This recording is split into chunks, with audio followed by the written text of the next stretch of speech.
I call the March 3rd, 2026, not March 3rd, the wrong date on here. This is my fault. I'm on the wrong. There we go. March 9th, 2026, meeting of the House Transportation, Finance and Policy Committee meeting today. Welcome to the meeting. We appreciate your interest and participation in the legislative process. To ensure everyone can view, hear, and understand today's proceedings, we ask for your cooperation in maintaining decorum and civility throughout this hearing. For the safety, security, and comfort of all attendees, please note the following guidelines. I, the committee chair, maintain control of these proceedings and establish the following expectations. Signs and placards are not permitted in the hearing room. Verbal outbursts, shouting, and disruptive behavior will not be tolerated. Applause or other audible demonstrations are not allowed. For safety reasons, standing or sitting in walkways and aisles or standing and/or obstructing at your chair is prohibited. If you require any accommodation, please speak with our sergeant staff. And so they are the folks with the gold ties around here. Troopers and house security personnel are present to ensure everyone's safety. Those providing testimony will be given specific time limits which must be strictly observed. If you receive an entrance ticket, please retain it as it may be required for re-entry if you leave the hearing room. As well, if you can make sure that all phones are silenced and make sure that the phones are turned off and not going to be ringing during the committee hearing, that would be great. Failure to comply with these guidelines may result in the removal from the hearing room. Our goal is to conduct these proceedings efficiently while ensuring everyone the opportunity to observe, participate appropriately. So thank you very much, everyone, for that. So we have quorum is present, and we will get started here. First item on the agenda is approval of the minutes. Representative Myers, may I have a motion to approve the minutes for March 4th, 2026? Yeah, I make a motion to approve the minutes for March 4th. Representative Myers moves the approval of minutes from March 4th, 2026. Any discussion on those minutes? Seeing none, all those in favor say aye. Aye.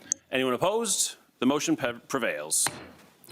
All right, now we're going to move on to House File 3919, Representative Cha. So 3919, Representative Cha, welcome to committee. I move House File 3919 be re-referred to the Veterans and Military Affairs Division. Representative Cha, please proceed. Thank you, Chair. Thank you, committee members. My name is Representative Cha, and I'm here to present 3919 to the Transportation Committee. I am a child of the Secret War of Laos, a refugee to the United States of America from 1980. My father served that Secret War from 1961 to 1975. I'm here along with SGU soldiers from the Secret War of Laos and their comrades here because this is important to them. It is important to the community. House File 3919 is to give state benefits to the veterans who serve in the SGU war from 1961 to 75. This legislation was passed last year, and over the last couple of months, we had the SGU task force that came together to put up a criteria for the SGU qualifications. I'm here to report back to say that we had some very good discussion with the 13 members on this council. And I'm going to keep it really short because I want an opportunity for Mr. Kelly from the MDVA to give us some details about those task force meeting and what we are requesting. Thank you. Thank you, Representative Cha. If you could please state your name for the record and proceed with your testimony. Thank you, Chair and members. For the record, John Kelly, Director of Government Affairs for the Minnesota Department of Veterans Affairs. And thank you to Representative Cha for bringing this bill forward and for the committee's time this afternoon. So as Representative Cha mentioned, the House File 3919 is the SGU Task Force recommendations language bill. So this bill contains language that was approved by the SGU Task Force, as well as technical recommendations from the Minnesota Department of Veterans Affairs. And lastly, it reflects, and the reason why the bill is before the committee today, it reflects negotiations between legislators on the task force who wanted to see some changes to the benefits. So last year, just to refresh members' memory for this bill, last year the legislature did a unique structure in terms of this law. It passed the law, passed definitions of SGU veterans. So rather than incorporate SGU members into the state definition of veteran in Minnesota Statutes 197-447. It added a new definition, Minnesota Statutes 197-448, for a veteran of the secret war in Laos, and it enumerated a number of benefits. Then it also prescribed in Chapter 30 Session Law a task force be formed. This task force was 4 members of the legislature, a number of direct appointments from the department and the Minnesota Commanders Task Force, as well as an open Secretary of State's process of applicants with experience either as SGU or regular force veterans, veterans of the United States military or intelligence services, as well as members with knowledge of the secret war, and members that served in the U.S. military and were of Hmong descent. So they came up with these recommendations, and one of the benefits that was in the law that passed last year was the designation of veteran on a Minnesota driver's license.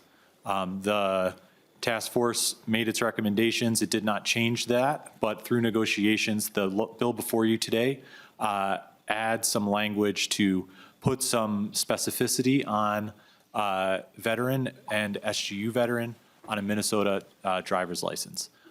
This was not part of the task force recommendations, but it came out of negotiations, continued negotiations between members of the task force from the legislature. In the SGU report, the commissioner noted that the recommendations of the task force were not final or binding. The way the law was designed is that the task force recommendations would come back to the legislature for a final passage of a final list of benefits. So some benefits also came off. There were a number of benefits around, for example, an honor and remember flag is a flag that's meant to be flown on public buildings. It's not an individual benefit, and there's things of that nature that were in kind of cleanup. So what's before you today and what will be before the legislature hopefully later on in session is a final list of benefits, including this specific designation on the Minnesota driver's license. The department doesn't have a position one way or the other on this. This is just the bill moving through its legislative process. But overall, we think it's a good, solid bill reflecting both the task force recommendations and negotiations between the legislature. Thank you very much, Mr. Kelly. Is there anyone else that would like to testify on this bill? Please come forward.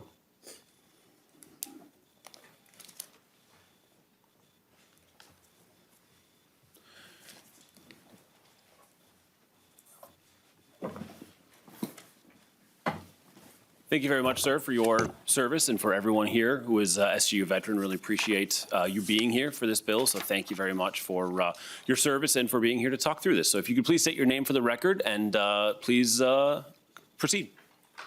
Tu Young. I'm a member of the task force, the SGU task force. Good afternoon, Chair and committee members. My name is Tu Young. I am a retired U.S. Army Lieutenant Colonel. I served 28 years on active duty with the Army Medical Department as a pharmacy officer's 67 Echo. I have been deployed to both OIF in Iraq and OEF in Afghanistan. I am the recipient of the Bronze Star and the Army Medical Department 9 Alpha Proficiency Designation, the highest professional designation for the AMED officers. I am here today to support and encourage the Minnesota State Legislature to pass House Bill HF 3919.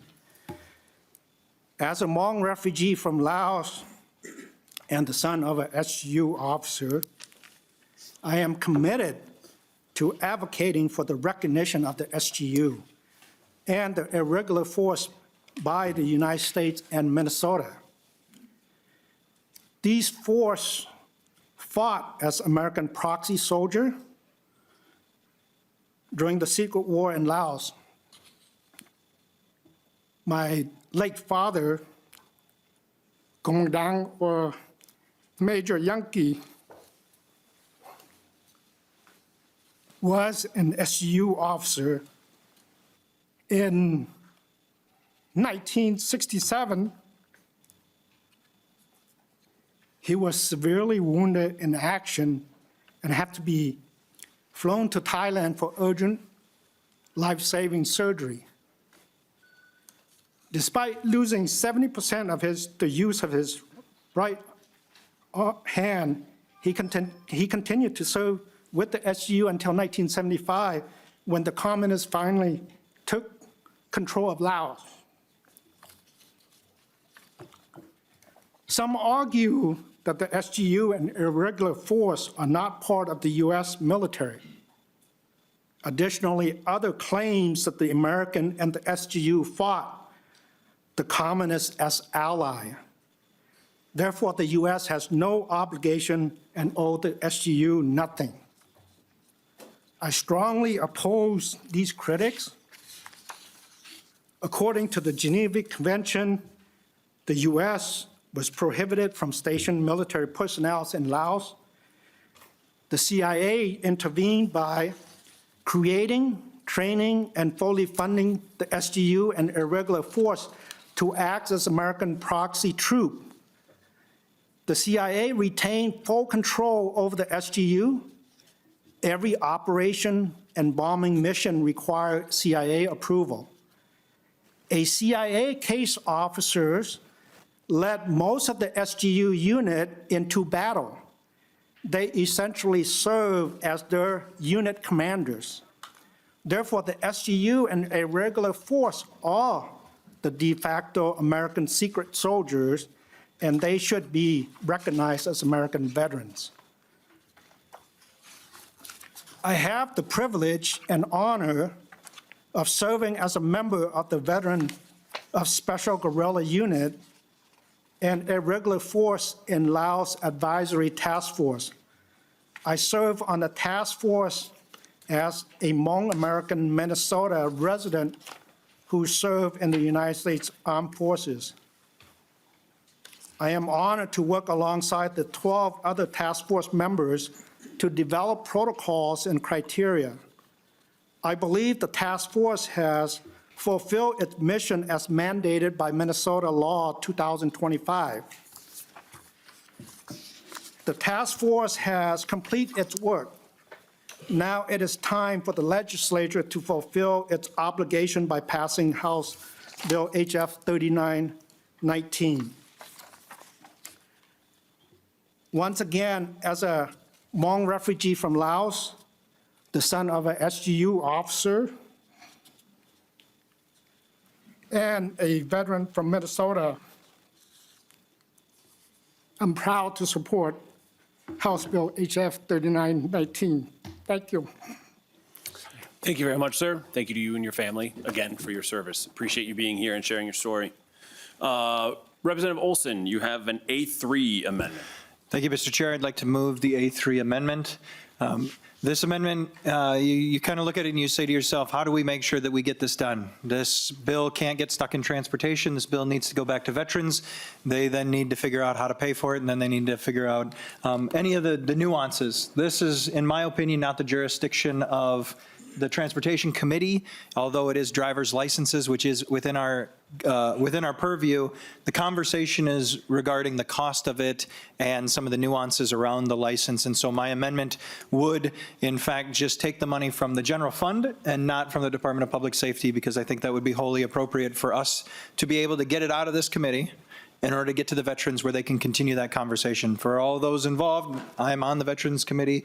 Representative Chan, I've had great discussions on this, and we're determined not to let this stop here. We're determined not to let it die in this committee. It's going to, I'm doing what I can to make sure this makes it to the Veterans Committee so we can finish the job and get this done for these soldiers and these individuals. So my hope is that everyone would accept this amendment, and then we can pass it unanimously back to the Veterans Committee, where I'm sure there'll be some finer tuning as we find out how much money we actually have, or if there is none. And if there is none, then we'll have to make adjustments to make sure that this happens. So I'd appreciate your vote. Thank you, Representative Olson. Representative Cha, do you have any comments on the amendment? Yes, I recommend to support the amendment, but I also have Commissioner Pong Chong from the DVS there. Can I have got 2 words? Let's finish with the amendment first. Okay. Please. Director Zhang, you can come up to the testifying table. We're just going to finish the amendment as we go. Any questions on the amendment? All right, seeing none, all those in favor say aye. Aye. Anyone opposed? The motion prevails. Director Zhang, sorry about that. Hi, Pong Zhang, Director for the Driver and Vehicle Services Division. Mr. Chair and members, I think Representative Chow wanted me to just speak a little bit about the funding for the cost of the fiscal note, and those are related to just the changes that the vendor needs to make those changes. And so happy to take any questions, but it sounds like there's already been some movement on this. Any questions? See none. Thank you very much, Director Zhang. Does anyone have any questions on the bill? All right, seeing none, closing comments, Representative Cha. Chair, can I request a few minutes to recognize the SGU soldiers in the room? Absolutely. Yes. To my left here are SGU soldiers from the Secret War of Laos. There is a gentleman in here. His name is Mr. Lee Yang. Could you please stand up? This gentleman here is a T-28 pilot trained by the Navy forces from 1971 to, I believe, 76. And I just want to recognize him along with all the other SGU veterans in here. They're not only Hmong, but Laos and Laotian SGU soldiers in this room. Could you please all stand up to be recognized? Shah?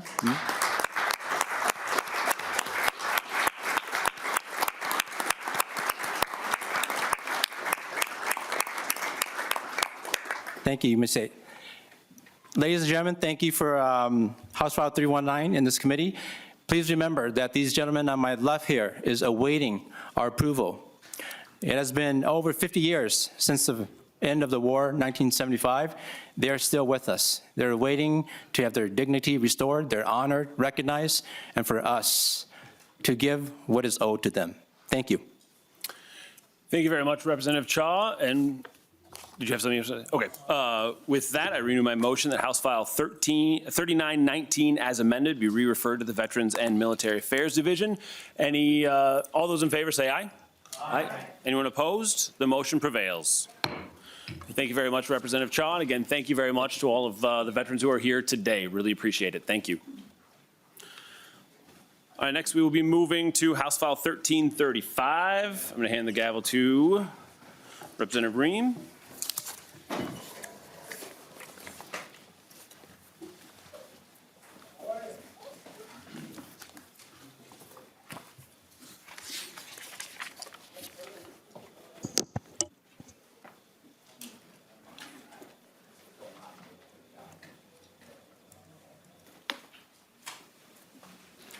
So the next bill is House File 1335. Chair Tabke, would you like to move your bill? Thank you very much, Chair Ream. I move House File 1335. I'm not sure the proper protocol on this. As amended, we heard this bill last year, so do I do this as 1335 as amended? Yes. So Chair Tabke, we will move House File 1335 as amended to be re-referred to the Ways and Means Committee. Thank you very much. That's my motion, Chair And I see Ream. that you have an A2 authors amendment. Could you please move and explain your amendment? Yes, would you, the A2 authors amendment changes the date, and I left it at my table, but it changes the effective date. So if we could do that authors amendment, I'd appreciate it.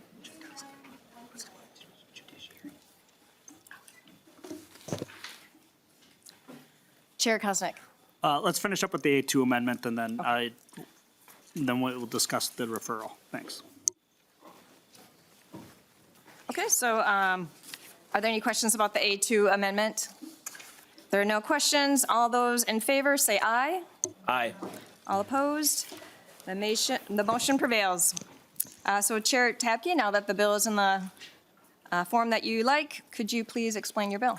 Thank you. House File 1335 enacts a provision in Minnesota state law that would mimic what's happening in 14 other states right now. So anytime people go through the airport, you see options for digital ID at the airport. You see it being used and accepted in more and more places across the state and so across the nation. And a year ago, we had a discussion about this bill, and it did not move forward at that time. And I'm hoping that today can give us, as we've learned a lot more regarding digital ID and being able to use mobile ID, just so everyone understands how this works, is it is just like a mobile payment system, only it is you tap to show your ID. And so it is integrated with Apple Pay, Google Wallet, those types of wallets on your phone. Nothing is required. No one has to have an ID. This is just a mobile ID. This is just a digital option for how you have a physical ID. And so you have a physical ID is still required to be had and is necessary. But what this does is adds convenience. It adds security. It adds a lot of different really important components. As we talked about last year, if someone is going to be ID'd at a restaurant or a bar, what this will do is allow someone to be ID'd without having to give over their physical driver's license, which has your home address on it, has your name, it has all those things. And so what you would do is just when you pay, if you use a tap to pay kind of thing or use a chip to pay, it would be the exact same type of process where you just tap and then that shows that you are of age to be buying alcohol, or you're of age to be renting a car. When you're checking into a hotel, you can use your digital ID in order to do that. So it adds convenience, security, safety. Over the course of the last year, we've had a lot of conversations with different folks, and especially right now, the bar and restaurant industry really wants this to happen, and we'll be hearing some testimony from them in just a moment here, because it is something that fake IDs have gotten really, really good, as I'm sure anybody who has a teenager knows how this works and has been educated about that.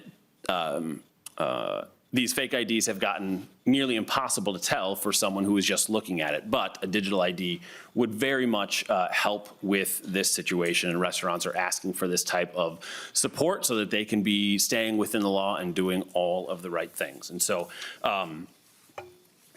Madam Chair, I'd like to address if Chair Koegel had questions or wherever that was before we get going with testimony on things. Chair Koegel. Well, thank you. I know that there's an A1 amendment too, but appreciate the introduction. It just kind of led to my initial concern. The motion was made to pass it to the Ways and Means Committee, which generally means it doesn't have implications in other committee areas. Chair Tabke talked about using a digital ID for bars and restaurants. That suggests to me that it should be heard in the Commerce Committee and those issues be discovered and talked about. Public safety should have an opportunity to weigh in on how law enforcement would use and deal with a digital ID. My biggest concern is the data privacy on this. We've talked about it last year, so kind of like Groundhog's Day again. So the Judiciary Chair, I know for sure, wants to hear this bill. So we have an issue with that part. So I do not believe the motion to Ways and Means is the correct motion, but we can continue discussing the bill and then work on that. Thank you, Chair Koegel. Chair Tabke, so are you, I see you have an A3 amendment. Can we move forward on that? Could you move and explain that amendment? Actually, Chair, if we could just address this real quick, would be great. If Chair Koegel, if you'd like this to go to Judiciary, I'm more than happy to be accommodating of that. We just didn't think that last year it was requested or required to go there, but if you've talked to the chair and what they had said last year is not the same thing, then that is totally fine. More than happy to move this forward out of transportation today and head to Judiciary. And then just for, Madam Chair. Chair Koegel. Sorry. Catch me up here for a second. What are we doing with the I have an A1 amendment in front of me. That was adopted last year but not engrossed. Chair Tabke. Oh, members. Maybe Mr. Burris could help us remember what we did last year and the status of the A1 amendment. Mr. Burris. Madam Chair, Representative Koegel, the amendment, H 1335A1, was adopted last year in committee, and then the bill was laid over. So the current state of the bill includes both the A1 and then the A2 that was just adopted by the committee. So there's not engrossment because the bill hadn't moved out of committee last year. Thank you, Mr. Burris. Chair Kosnick? Okay, thanks for clarifying that. That makes sense. It's Monday, I'm a little slow on that one. There was talk about an E3 amendment. Do I not have that in my packet? Yes, there should be an A3 amendment, A4 amendment, and A5 amendment in your packets. Yeah, Chair and- Tapke. Chair Ream, I would prefer to go through testimony and get that through the bill first, the A3 and the A4, just so everyone knows, we are bringing those up for discussion purposes to make sure as co-chair in transportation, I want to make sure that we are communicating to everybody, like not only what we want to get done today, but also looking to the future, where we want to go years down the road. And the A3 and the A4 amendment are out for discussion on those so that we can continue to have that discussion going into the future. So those will be moved and withdrawn. So both of those two are, as I talked to Chair Kosnick about, both of those will be withdrawn. All right, thank you. So we can now move ahead and hear testimony then from Yes, please. our testifiers. And it looks like we have two testifiers here, Brian McDaniel and Amanda Doer. If they could come forward and introduce themselves.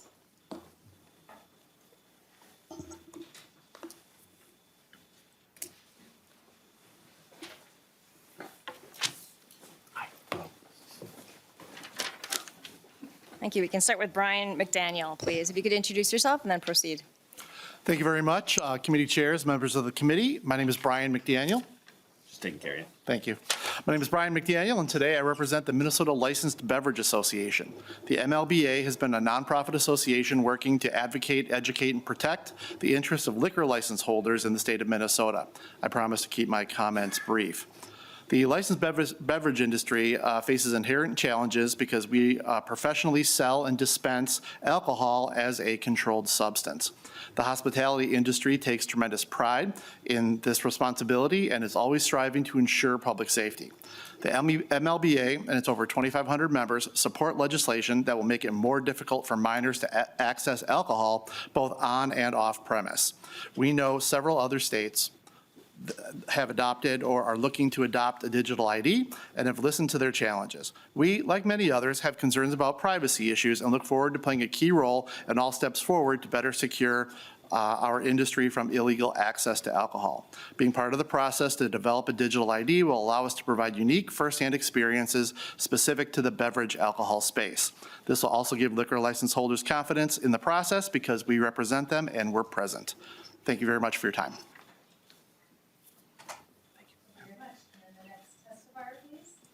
Thank you. If you could introduce yourself and then please proceed. Yes, thank you, Madam Chair, Co-Chair Kosnick. My name is Amanda Doer. I'm the Director of Government Affairs for the Minnesota Automobile Dealers Association. Looks like I'm giving you a little sneak peek for the A3 amendment, which we're here to provide support for. This amendment would take an incremental step in modernizing Minnesota's title and registration system by directing DVS to accept electronic signatures and electronic documents. At MADA, the transition to e-title has been an area of staff time and energy. We spend time at national conferences, learning from our peers in other states. We've also spent a few years working with other stakeholders in Minnesota, attempting to gain consensus on an e-title proposal, but we haven't gotten there yet. From auto dealers to deputy registrars to financial institutions to DVS, we all know that e-title is eventually coming and that Minnesota is behind as compared to other states. However, the transition is messy and disruptive to everybody's current way of doing business. So no one has wanted to be the one leading the charge on this. MADA believes that incremental progress is still progress, and so this amendment might not take the state all the way to e-title, but it's a very good step forward in modernization. So thanks you, Representative Tabke, for offering the amendment and getting the conversation started. Thank you, Ms. Doer. Are there any other testifiers who'd like to testify? Any members of the public? I see there's one person coming up to the chair here. If you could please introduce yourself and then proceed.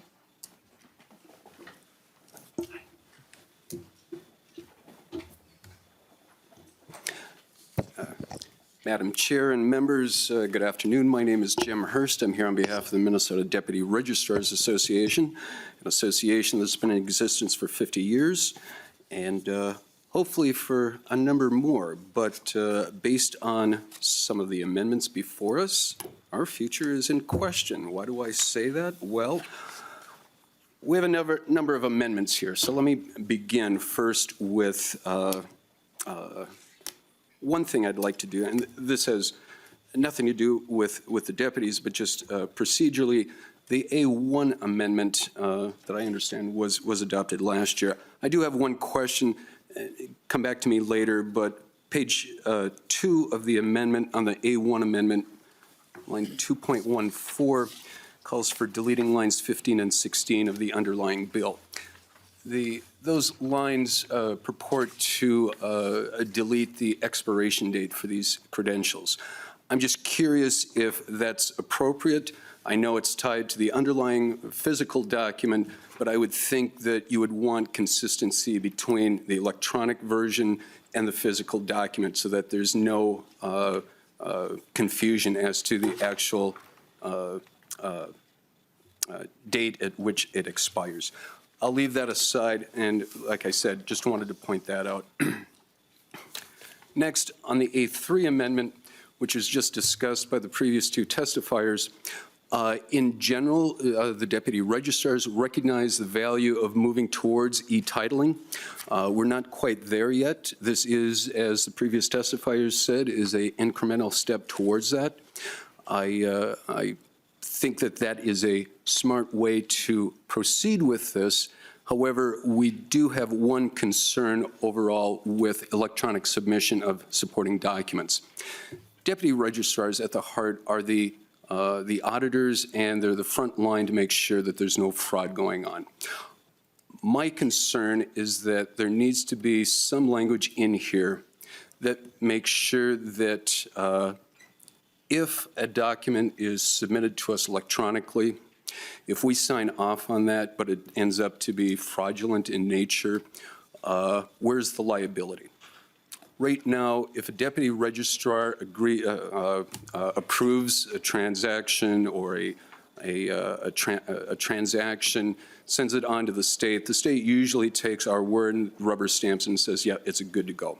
However, there are certain times where we overlook things inadvertently, and then the onus is on the deputy registrar, and they can be sued. I just want to make sure that as we go forward with electronic submissions of documents, as well as eventually towards e-titling, that concern is covered, so that deputies who accept things with the understanding that it is accurate and that it is not fraudulent, if it turns out to be otherwise, we're not the ones left being sued. And suffice it to say on that. However, most of my comment wants to be directed towards the A4 amendment. The A4 amendment was brought forward, or was something that the Chair Tabke brought to my attention late last week. The topic of it pertains to revenue sharing. Now, deputy registrars have long sought revenue sharing. And what is revenue and sharing in general? Well, in general, the deputy registrars... Excuse me, Mr. Hurst, Sure. if you could shorten your testimony. means. We need to go through a few amendments. That's unfortunate. I certainly will, because quite honestly, the A4 amendment would basically put us out of business. This is the wrong approach towards revenue sharing.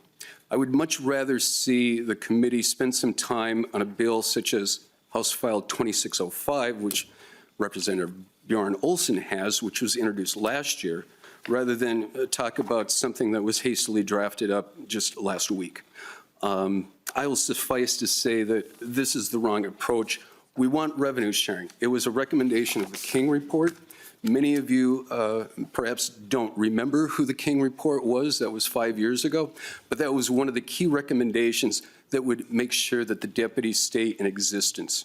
And something like this is just yet another way towards eliminating the deputies who the customers quite honestly depend upon across the state.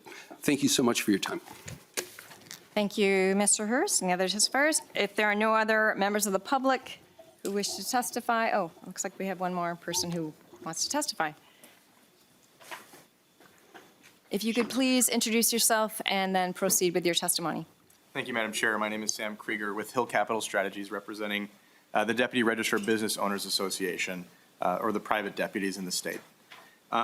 Just to kind of go on what Jim had said earlier, this A4 amendment would appear to exclude the private deputies, which would lead to the closure of just about half of the offices in the state, which I think is probably an unintended consequence of this amendment. Thank you.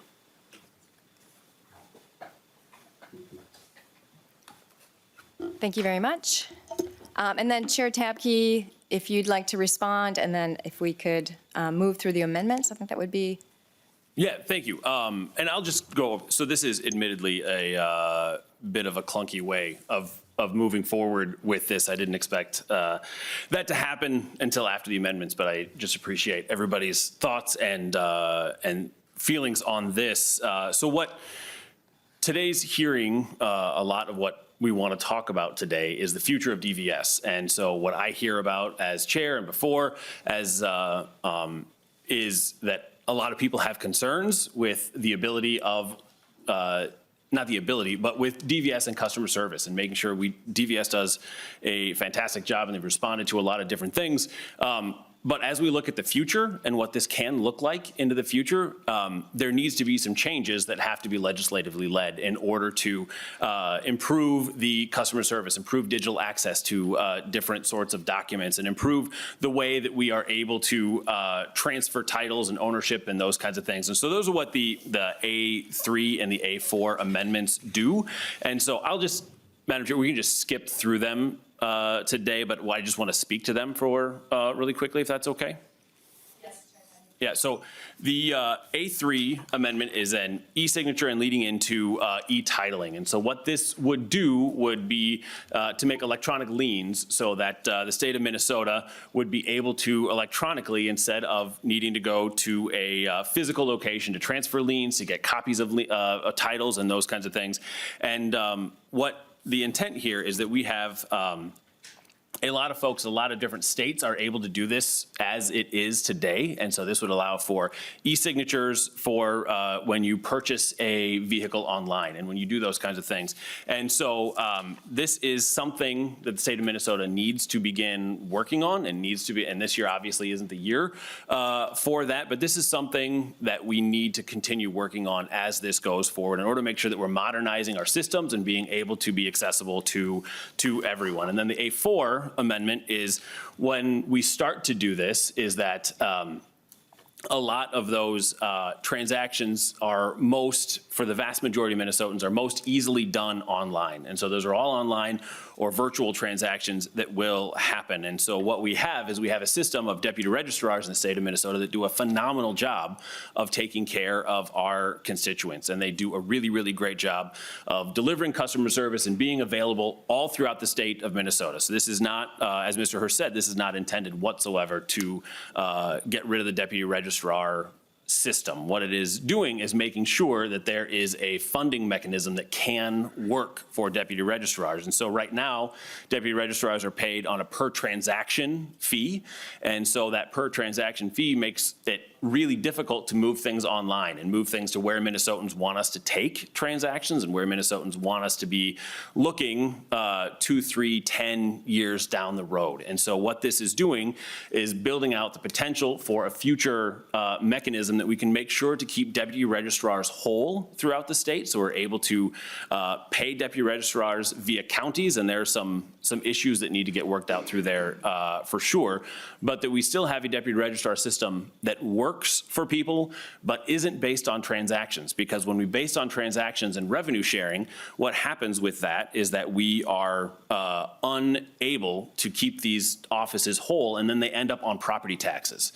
And so our property taxes right now in each of our counties, many of our counties are all paying for these deputy registrars, and it doesn't work. And so it's not something that can be into the future. And so this is an amendment into the future that will help reduce property taxes, will help improve customer service, and continue to work for Minnesotans so we have a modern DVS that will work better. So these are my attempts, not perfect by any stretch of the imagination, to show where I think we need to go and where I think that we can go legislatively in the future in the state of Minnesota. So e-titling is something that and electronic liens are something that we have to work on into the future, as well as working on getting a deputy registrar system that can be successful and work, because we, as Mr. Hurst said, we absolutely need humans involved in this process, especially for driver's licenses. We need people to do that work. So I will stop there.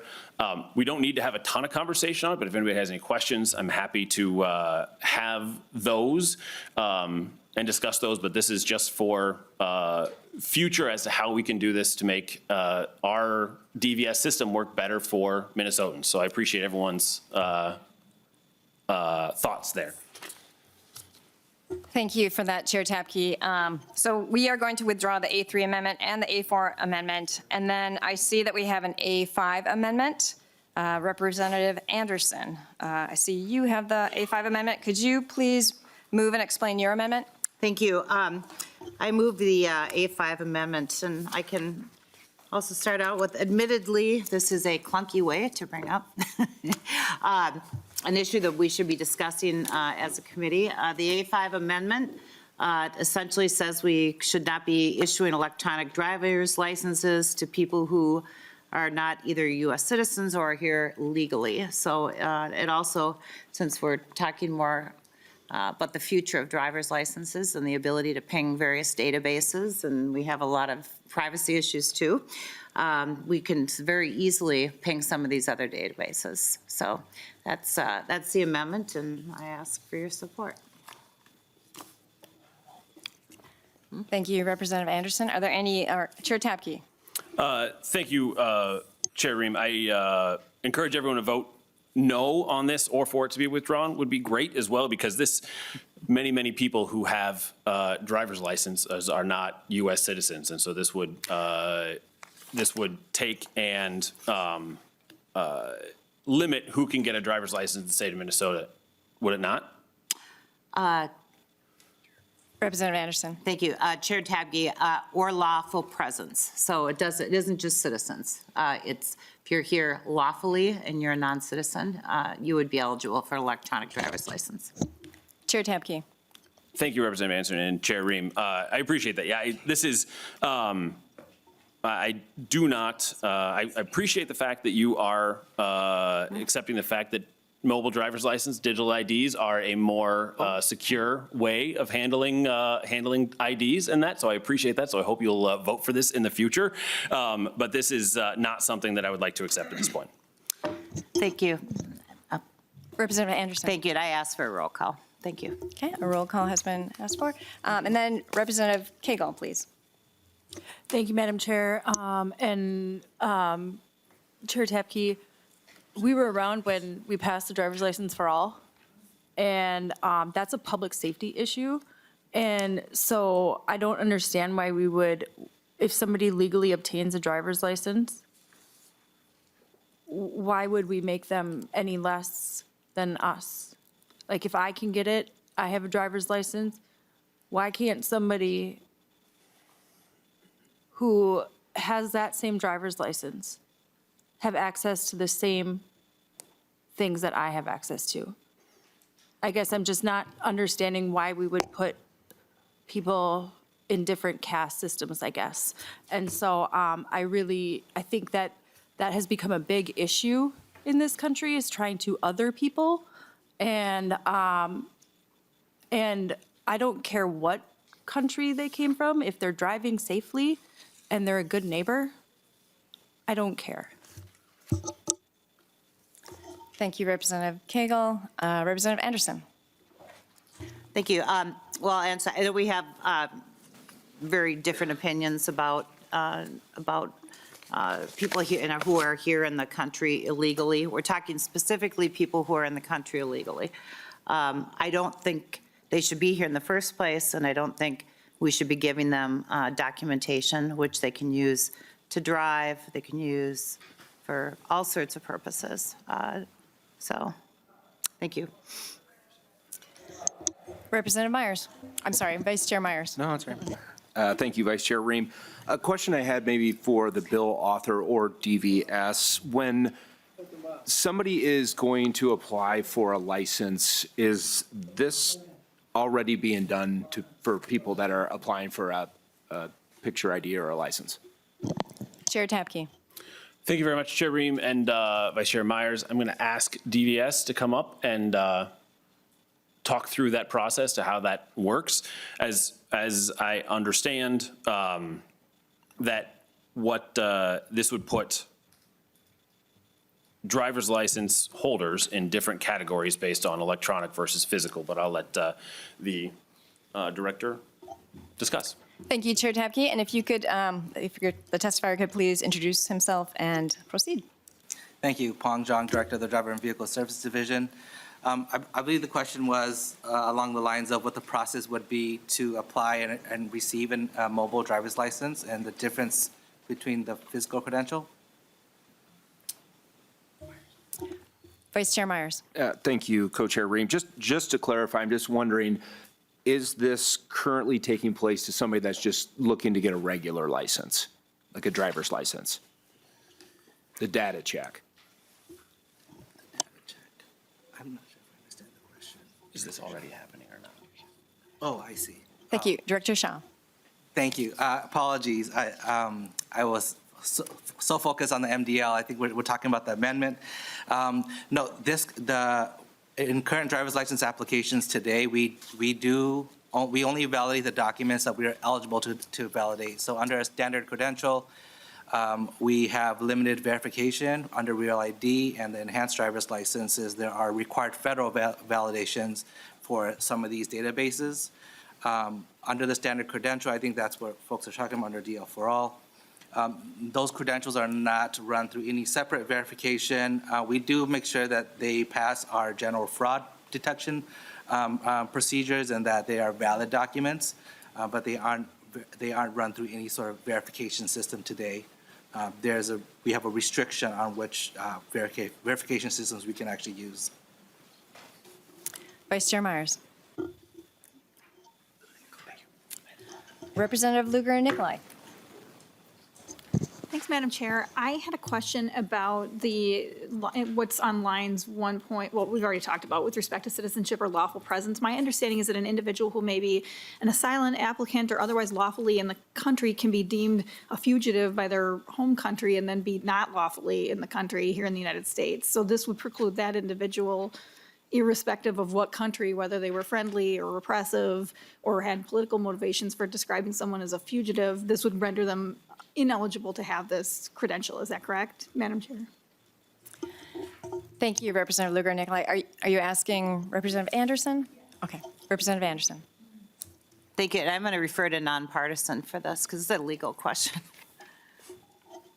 Mr. Burris. Madam Chair and members, I actually might defer to the department on this one as I look into it a little bit myself.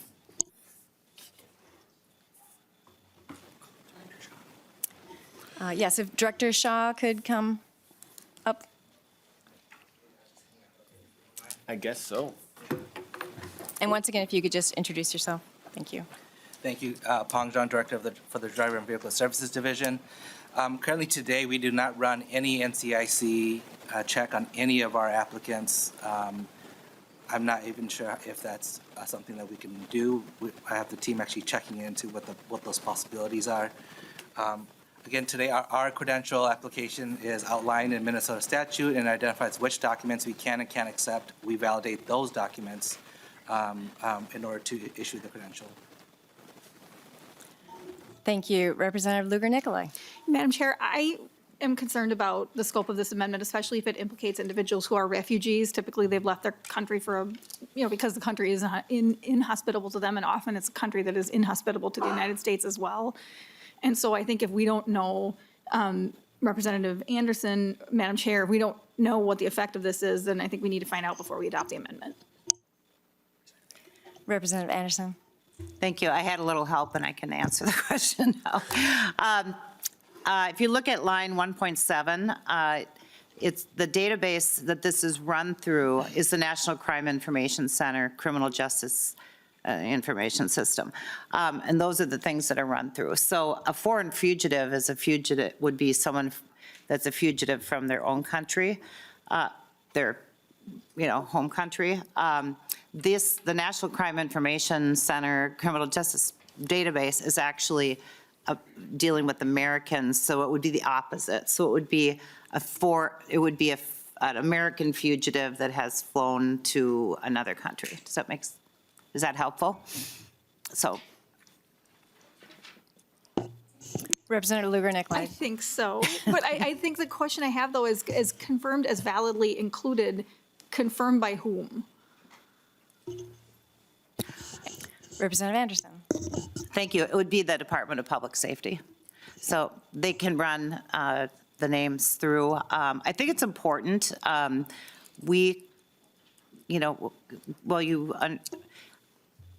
If we are out giving driver's licenses, electronic driver's license, but I would argue all, okay, to someone who is here in this country illegally and is a known or suspected terrorist on top of it, we would be doing a huge disservice to the whole country, but certainly to Minnesotans. And this would stop that. It would stop us giving Minnesota driver's licenses to known suspected terrorists that are here illegally. Thank you. Representative Luger-Nikolai. I'm sorry. I appreciate, Madam, you recognizing me one more time. I share your concern about the safety of the individuals coming to this country and the risk that they may, pose. I think the concern I have is if we are talking about individuals from Cuba, if we are talking about individuals from North Korea, if we are talking about individuals from a whole host of country for whom defection in and of itself is a way that they may be deemed as a potential terrorist or deemed unsafe in our country, I think we got a problem, and I think not being able to sort through that yet makes this a premature amendment. That's my concern. Thank you, Representative Luger-Nikolai. Representative Anderson. Thank you. We could just keep going back and forth, but these are for unlawful people who have come here, not people who are here because they're a refugee.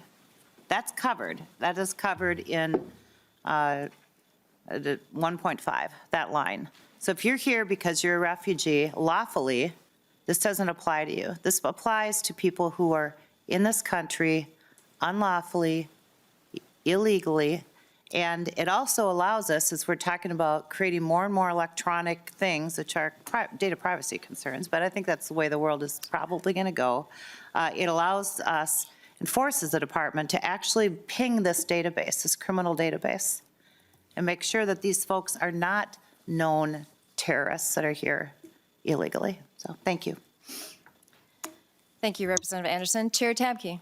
Thank you very much. And so this is a digital ID bill. This is not a bill about who has access to driver's licenses. This is not a bill for other things in that arena. And so what this amendment would do would make digital driver's licenses inconsistent with physical driver's licenses and inconsistent with Minnesota state law. So I ask everyone to vote no on this amendment.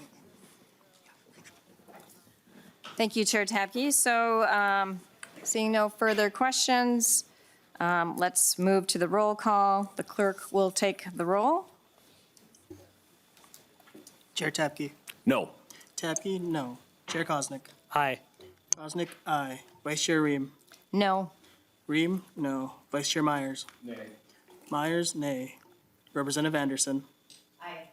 Anderson, aye. Representative Fogelman. Yes. Representative Fogelman, yes. Representative Green. No.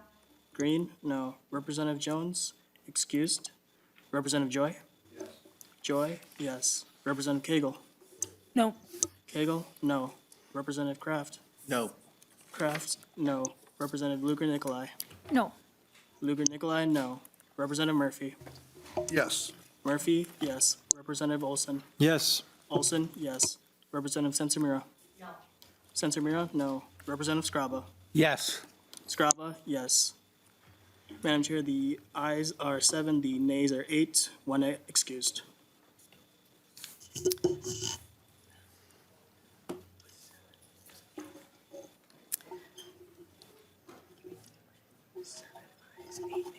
So with 7 ayes, 8 nays, the motion does not prevail. We will now hear House File 1335 as amended. Representative Kraft. Thank you, Madam Chair and Chair Tabke. You know, I heard a discussion, I think, from the person representing the Deputy Registrar about concern of them being on the hook if an electronic document was fraudulent. But I wonder if you could talk about, because my understanding is that when you go electronic, there's a lot more tools to basically, and depending on the system you use, make it almost impossible to have a fraudulent document. And so my sense is going down this direction, we're done right, which I'm sure you want to do, virtually can remove the opportunity for fraud.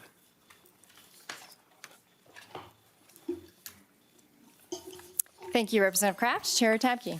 Thank you very much, Chair Ream. So yes, thank you very much for that question. So he was specifically referring to the e-titling side of things and e-signatures. But for digital driver's licenses and digital IDs, what this would do is you're 100% correct, as this would virtually, nearly eliminate the ability for fraud to take place in this area. It would be much, much, much more secure. And it would be better for all of Minnesotans to be able to do this because there's a digital footprint that this would be utilizing. And it would be, if someone's driver's license is revoked, it would be immediately revoked digitally if something happened that way. So this would make things work a lot better. And as well is that it would still go through the Deputy Registrar, through the driver's license process. So there'd be a physical person in charge of making sure that that person is exactly who they say they are, and those kinds of things, as well as doing the eye test and the vision test and those kinds of things. So this would very much help with making sure that our IDs are even more protected in the state of Minnesota. Thank you. Thank you, Chair Tabke. Representative Olson. Thank you, Madam Chair. My question is in the language of this A1 amendment, which apparently was accepted, but just not re-engrossed and all this great stuff. On page 2, you've got line 2.15. It says, page 2, line 17, before the insert notwithstanding section 16A 1283. From my understanding, that has to do with fees. Can you explain the fee structures that we're talking about here? Because it looks like we're providing a lot of leeway when it comes to the creation or the ability of the department to push fees on for these electric licenses.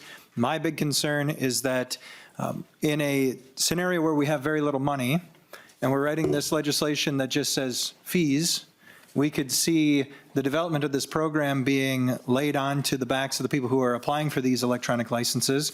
And you could find yourself with many, many hundreds of dollars for this application price if we're trying to pay for it just out of the words fees or whatever this notwithstanding section 16A is, if the chair has that information, or maybe House Research has that too. Chair Tabke. Thank you very much, Chair Ream and Representative Olson, for that question. And so exactly the A1 last year, I don't remember, but what we gave was rulemaking authority for the same as it happens right now with for fees for different transactions that take place and those kinds of things. And so I just want to reiterate with this that getting a digital ID is a 100% completely and totally personal choice as to whether you go forward and do this or not. A physical ID in this bill is still required wherever people go, so it is a personal choice whether someone wants to get a digital ID or wants to move forward that way. So it is whether someone would want to pay the fees for that or not is absolutely a personal choice. Thank you, Chair Tabke.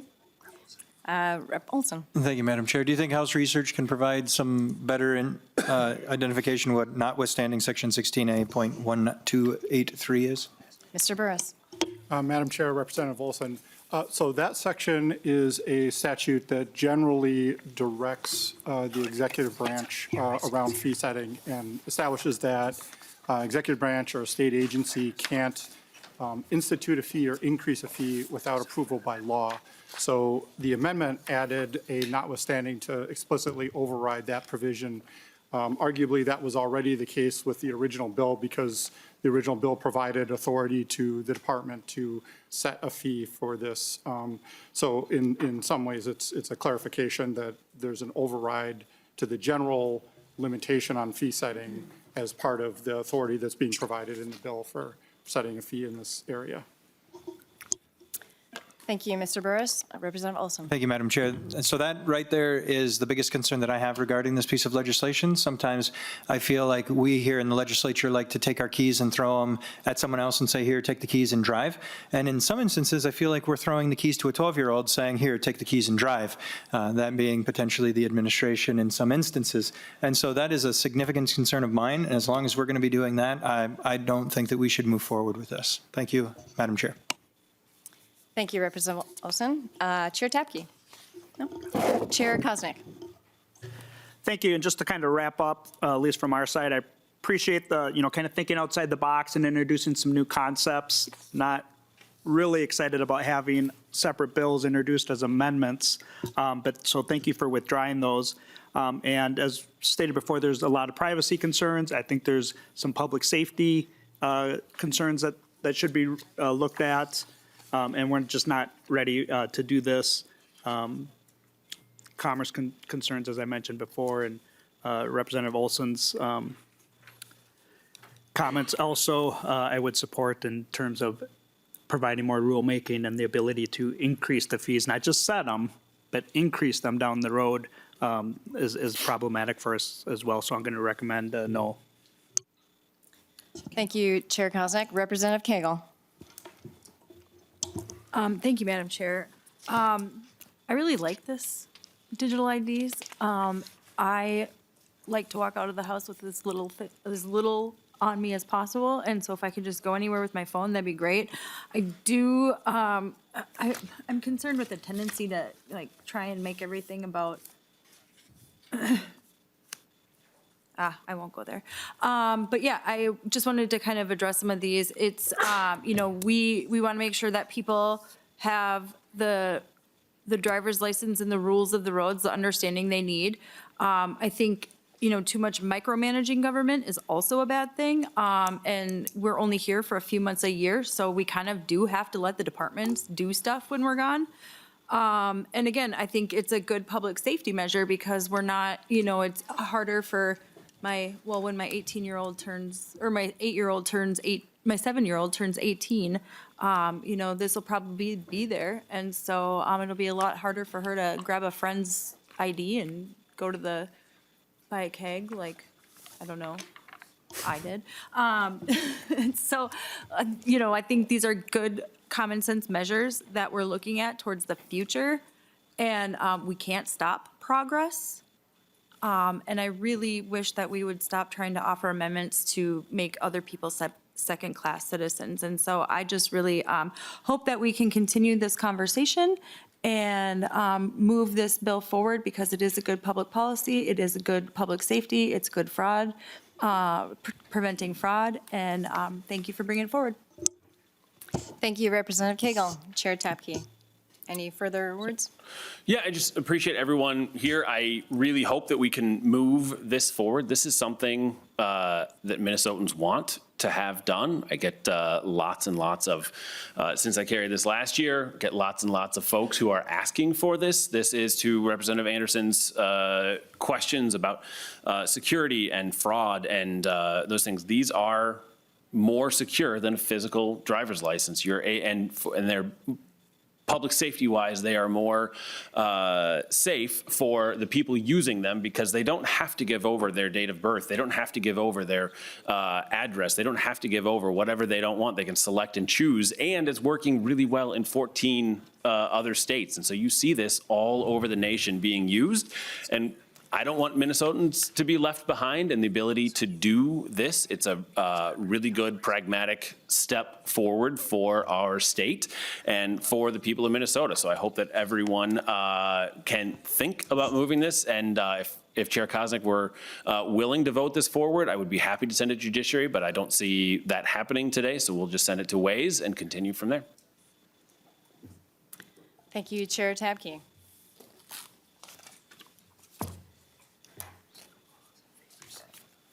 So seeing no further discussion, all those in favor say aye. Aye. All opposed?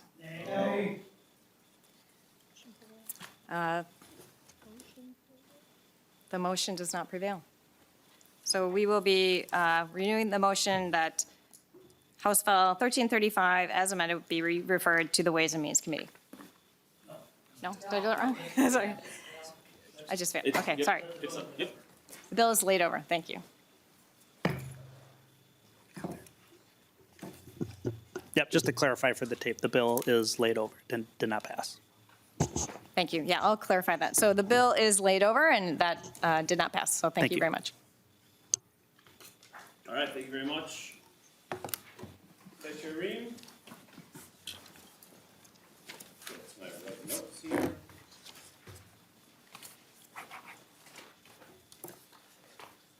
All right, now we have Representative Luger-Nikolai with House File 3864.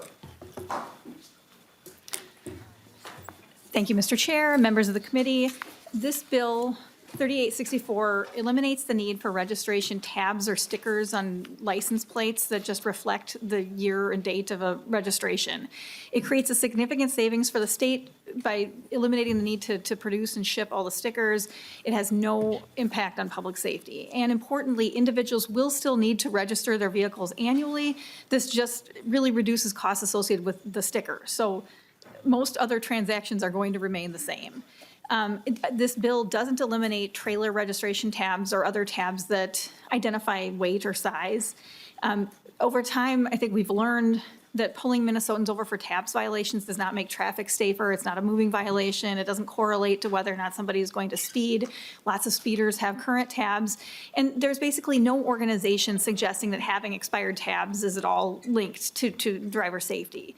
Additionally, over 4 years ago, the Minneapolis Police Department indicated that they were no longer going to use tabs violations as a primary cause for pulling somebody over in the absence of an additional moving violation. Another jurisdiction has ended this requirement and found that citations for late registrations actually went up because they were able to run plates instead and find that sometimes there were fraudulent tabs that gave the wrong impression of actually having re-registered.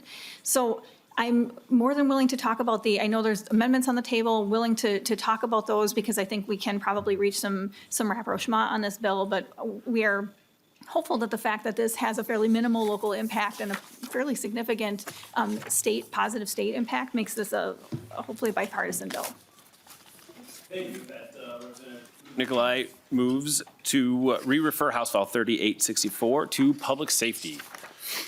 And you have an author's amendment, A2? Yes, the A2 creates, first of all, it kind of aligns it with the proper year. And then secondly, it realigns some of the language to maintain the fact that we are maintaining some sticker requirements, just not for standard vehicles. Thank you. Discussion. Seeing none, all those in favor of the A2 amendment, please say aye. Aye. All those opposed, the motion prevails. All right, with that, we have the A3 amendment. Chair Koegel.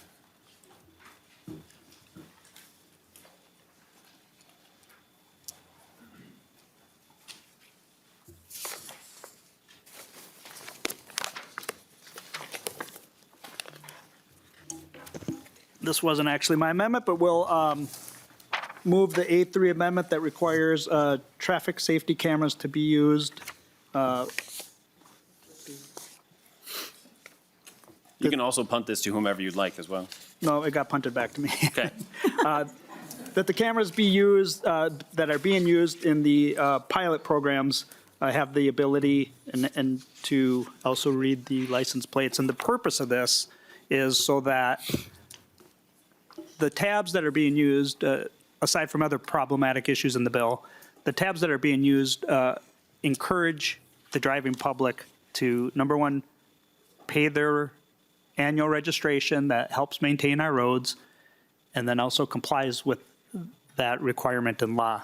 So removing the stickers causes a lot of problems for law enforcement to be able to help us to make sure that people are paying their correct tab fees. And with that, we have A5, which is amendment to, sorry, yeah. A5 amendment, which is the amendment to the A3. So Representative Centimere. Yes. Thank you, Chair Tabke. Thanks, Chair Koegel, for the amendment. I was excited to see some bipartisan support for the traffic safety camera program, and just want to, again, bring up the idea that I think there's a lot of ways that these cameras can be used to support traffic safety and making our roads safer statewide. So we previously heard House File 3431, which would make the pilot program be able, with municipal consent, to be in any local jurisdiction. And so this is adding that to your amendment. Thank you. Chair Koegel. We previously had discussion on that bill, did not have support, so I'm not supporting, I don't believe there's support for this amendment. Further discussion? All right, seeing none, all those in, Can I just say, I would support Representative Koegler's amendment with the Sensor Murrah's amendment to it. I understand the need for some alternative verification method in addition to the visual that our officers also get. And so I think we could have peace in the valley on that. further discussion? All right, we'll be voting on the A5 amendment to the A3 amendment. Representative Centimere, do you have any final comments? All right, seeing none, all those in favor say aye. Aye. Those opposed? No. Why didn't you roll call it? The motion does not prevail. Yeah. All right, the A3 amendment. Discussion on the A3 amendment.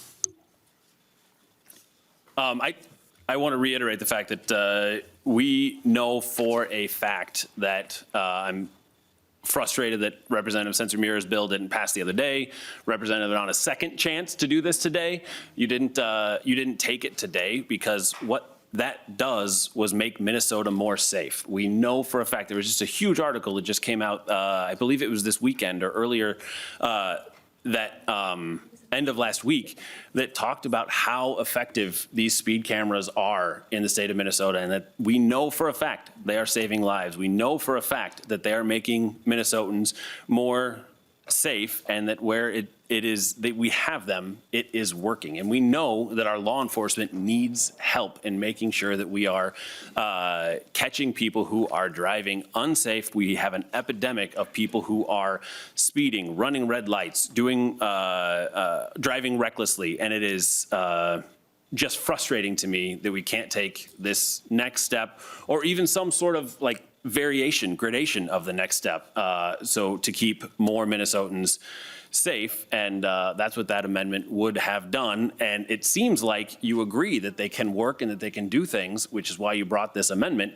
So would have been happy to put this amendment on. But I also believe that public safety, law enforcement should be providing public safety work to Minnesotans, and making sure that someone has paid their tabs and making sure that someone has paid their taxes is not public safety work. I want our public safety police officers, troopers, county sheriffs to be focused on public safety, which is reducing people who are driving recklessly, reducing people who are running red lights and hurting people. That's what I want and making sure to build community efforts and making sure that we're doing the right things to have the safest, best possible communities that we have, and having troopers out checking to make sure that tabs have been paid doesn't do a thing for public safety.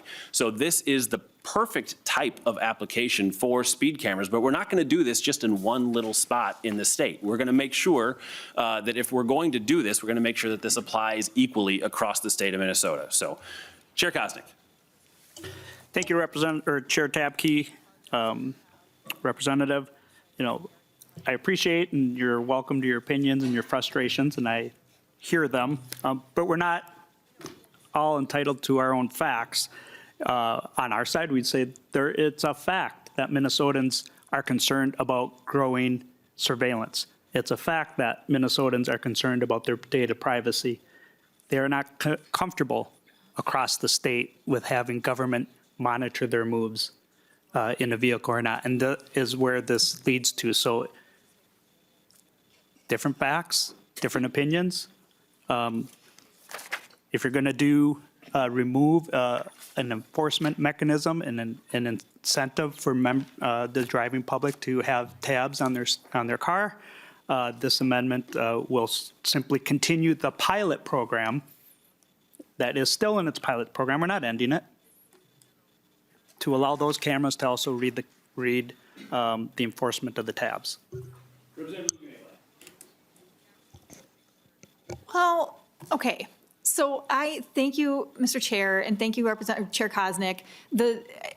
I'm a little bit at sixes and sevens on the sort of the amendment versus the advocacy that I'm hearing just right now, because I think that in any way these tabs are enforced, it is surveillance. It is either human visual surveillance or it may be read by one of these machines. And so the real question is, does it make sense, if this is the way that we want to go, to expand the pilot so that we can actually get more data? And to be honest, I don't really love the surveillance either. But I know that we actually probably have a chance of obtaining more revenue if the cameras are more accurate, because they're busting people who would otherwise be using fraudulent tabs, which is data that came from Pennsylvania. So I still think that we should consider the bill as is. I'm not willing to take the A3 without the A5. And so I would recommend a no vote. Further discussion? Oh, thank you. Further discussion? Chair Koegel. Thank you. There was a few different things mentioned there. The underlying bill has problems in a number of different ways, and we'll get there.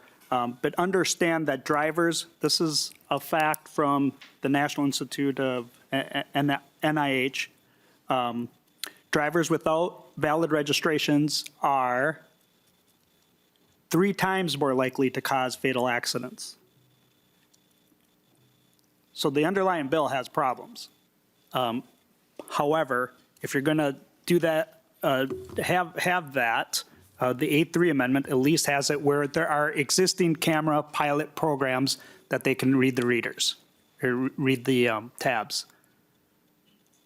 So members, it makes common sense to support the A3, and some of the authors' comments actually support that as well. Representative Luger-Nikolai. I keep trying to say it too fast. I'm sorry. It's not built for speed. I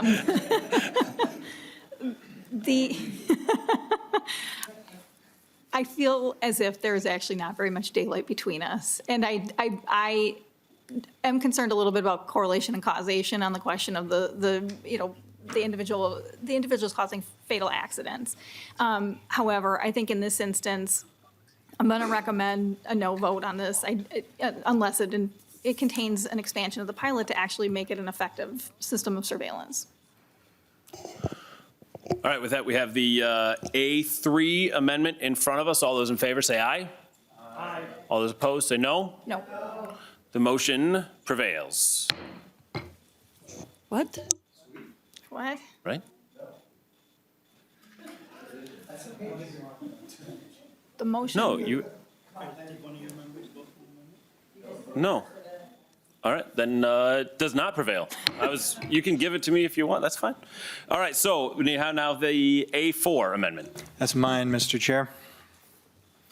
The A4 amendment is my amendment. It would provide for the requirement of all of our peace officers to have the capability of scanning these plates and identifying if this individual has in fact paid their registration. Now, the chair made a comment previously that he doesn't want his police and peace officers out there on the roads validating people's taxes and registration, and that is a valid concern. But also understanding that a camera will never respond to an emergency.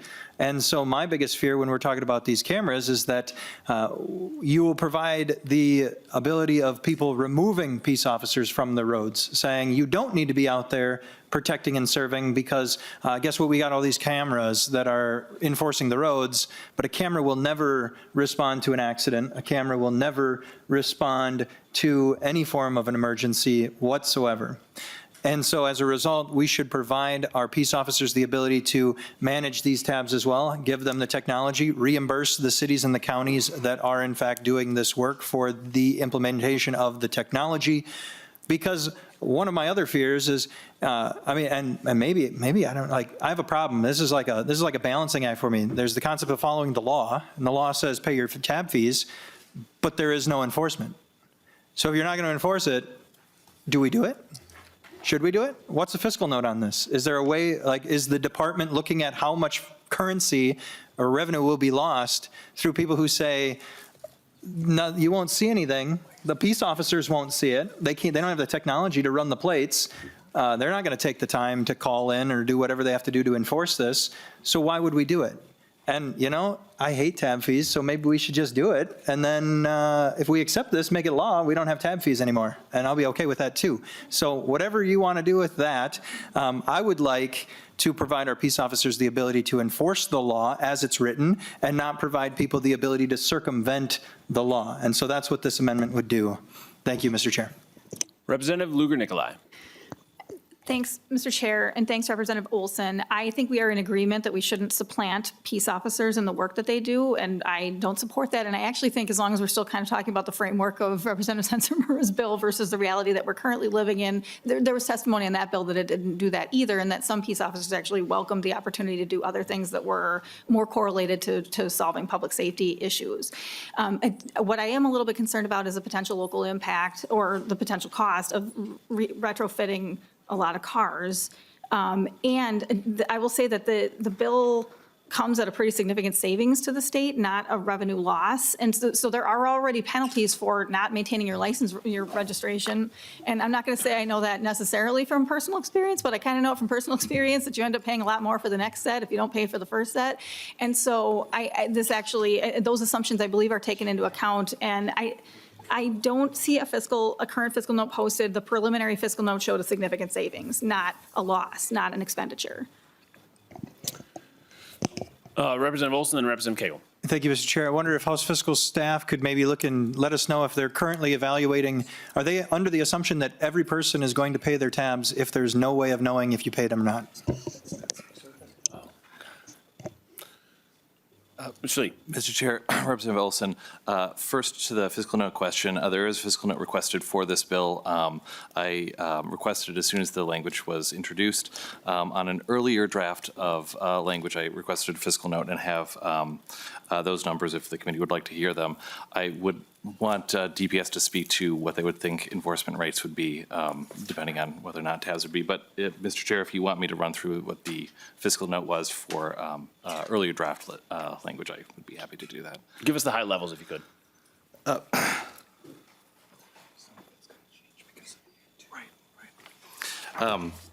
So, Mr. Chair, members, there's a few moving parts in here, that the fiscal note noted. One was expenditures for DVS to enact the proposed legislation and the changes. That was about $155,000 from the driver and vehicle services account. And then the largest fiscal component of the draft was about $1.4 million in fiscal 2027 in savings for not having to print the tabs, and then a revenue loss because of fewer fees being paid, about $10,000 to the general fund and $26,000 to the driver and vehicle services operating account. And I should note that those numbers will have changed a little bit with the amendment just adopted, but that's a sense of the fiscal impact of the bill. And I would defer to the department in terms of enforcement.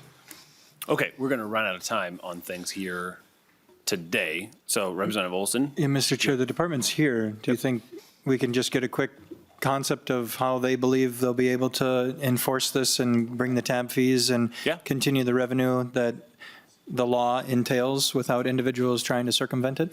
Director Zhang. Thank you, Mr. Chair. Pong Zhang, Director of the Driver and Vehicle Services Division. As part of our contemplation for the implementation of this proposal, we did not make any assumptions about a reduction or an increase in vehicle registration. The department does not enforce registration. We merely administer the registry to make it possible for Minnesotans to renew their vehicle on time. Representative Olson. Well, hope springs eternal on that one then, Mr. Chair. If you don't have any form of enforcement on this, I can almost guarantee you will have no payments for it. So you are I guess we could take a vote on this and say, do we want to end tab fee registrations today, or do we want to push them on? Because in the current language, I'm maybe thinking about voting for this so that we can just get rid of it. Just be like, tab fees, done. Loving it. All right, please vote yes on this amendment to actually enforce our laws. Representative Koegel. Thank you, Mr. Chair. So cameras don't write tickets. There's people behind those cameras that write the citations.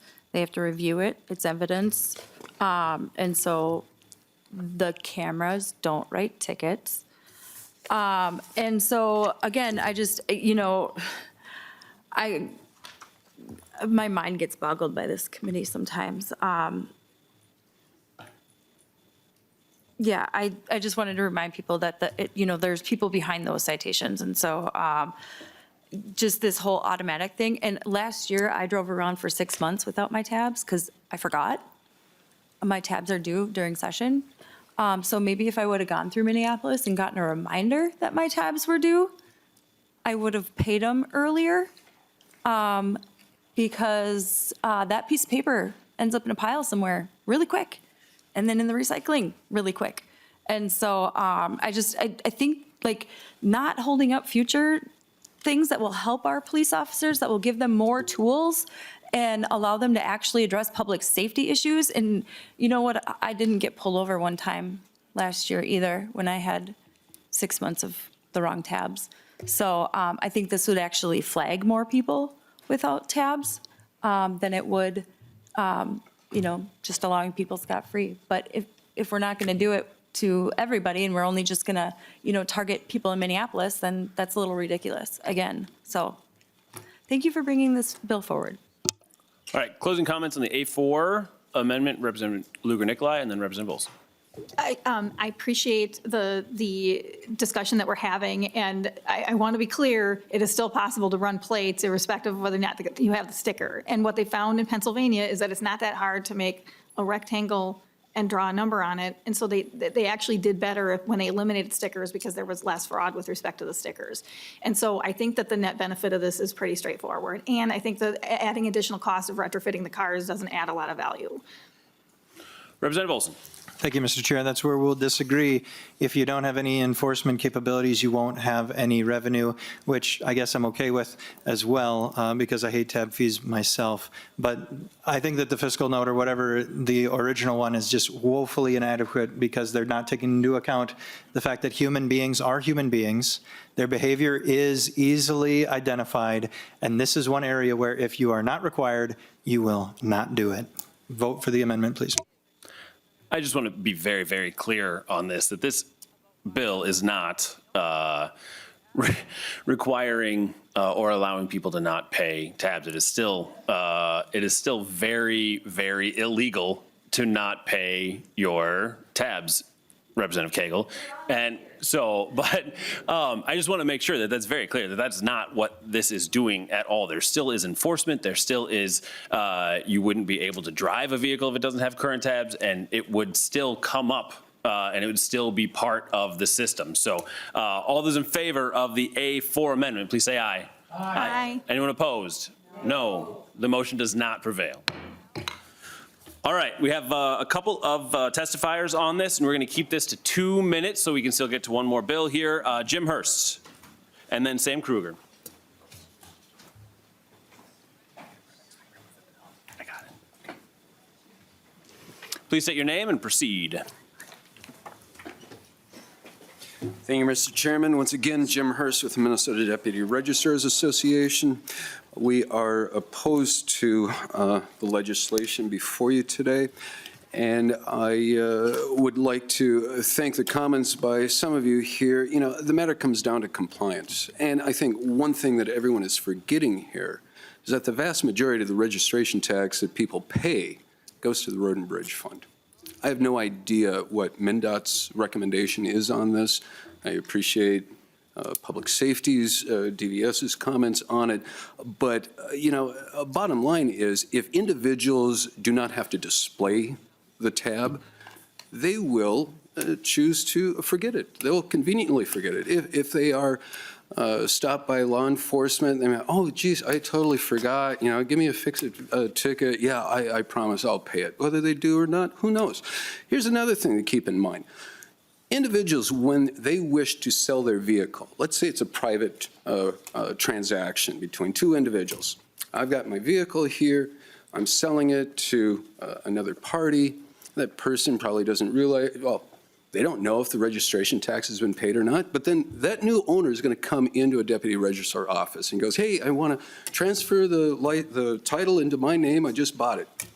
Great, we'll look it up and we'll say, gee, the registration hasn't been paid for the last 2 years. Who's responsible for that? The new owner? I don't think so. That's not fair. So, and that will tie up the transfer of the title, but it's something that, bottom line is, I think from a public policy standpoint, compliance with the registration tax is essential for the safety of our road and bridge fund. And again, people are people. If you're not required to put it on there, they're not going to think to pay the registration tax. This will definitely hit the deputy registrars because half of our renewals are done by deputy registrars. It used to be 100%, but now the state of Minnesota has taken half of that away from online transactions and everything, which is why revenue sharing, which we discussed earlier, is critical because we are losing out. Now, we have been dying a slow death of 1,000 cuts. Thank you, Mr. Hurst. This bill is going to totally take off a couple of limbs. Thank you. That's all I have to say. Thank you. Mr. Kruger. Mr. Chair, members, thank you. Sam Krieger with Deputy Register Business Owners Association. I agree with Jim. This really kind of comes down to a numbers game.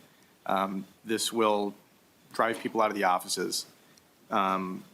We value volume for a reason. These numbers, these filing fees are static. They are set in the legislature. And so this would be really hard on the deputies. And so I would encourage you, as you're looking at this legislation, which is clearly aimed at convenience, and other legislation like it, please consider revenue sharing in a robust manner that helps not just the publics, but also the private deputies. Thank you very much. And yeah, you're absolutely correct. This bill is 100% aimed at convenience and making sure that Minnesotans are able to pay their tabs and not have to worry about all the other things that are involved as well. Mr. Scraba, Representative Scraba. Thank you, Chair. Very quickly, everyone's saying it's not going to cost any money. Ask the state of Pennsylvania how much they've lost. Ask the state of Washington how much they've lost. You know how much money they've lost? Anywhere from $50 million to $100 million. That's because people aren't paying their tabs. You know why they're not paying their tabs? Because they don't have to. Unfortunately, we have a member who forgot for 6 months. There are people actually not paying their tabs. So here's the best one. You said, how can fraud? It could be fraud. You know how you beat this system? When you register your vehicle, you forget, instead of 1033 East Harvey, I put 1034. I write all illegal anywhere. All the bills go to 1034. They don't go to 1033, my address. It goes somewhere else. And by doing that, I mean, reading this stuff, it's mind-numbing. It is mind-numbing how much money is being lost in these states. And then here's the best part. They go back and say, well, the way we fix it is we go and hire someone to go do this to collect the money. You know how you collect the money? You make people physically go buy their tabs. That's the system that's there now. You pay your money, you get your tab, you drive. That is a foolproof system. You can't say, oh, I don't know where they went. I don't know what happened to them. You forgot to pay them. Here's your ticket. I don't understand why do you think this is going to be so much better and easier. It's not. The system is set up now. It raises, the state of Minnesota has roughly 5.26 million vehicles. If you don't think 3 or 4% of those people are never going to pay their tabs, you're kidding yourself. Because there are people out there that will always do it because they can. And again, if you want to cheat the system, learn how the system works, and then you cheat the system. The way it is now, if your address isn't put in right, the registrar didn't put it in right. Not me at home or on my computer at 2 in the morning whenever I want to register my vehicles. This is a terrible bill. This is terrible for every reason that I can think of. I can't see why. At first blush, I thought this was going to be, we'll see how it goes. The more research I did, the more I just went, for every reason. The way it's set up now, there's been a lot of smart people getting to this point. I think we stay the course and we vote against this bill. Thank you. Testifiers can go ahead and sit down.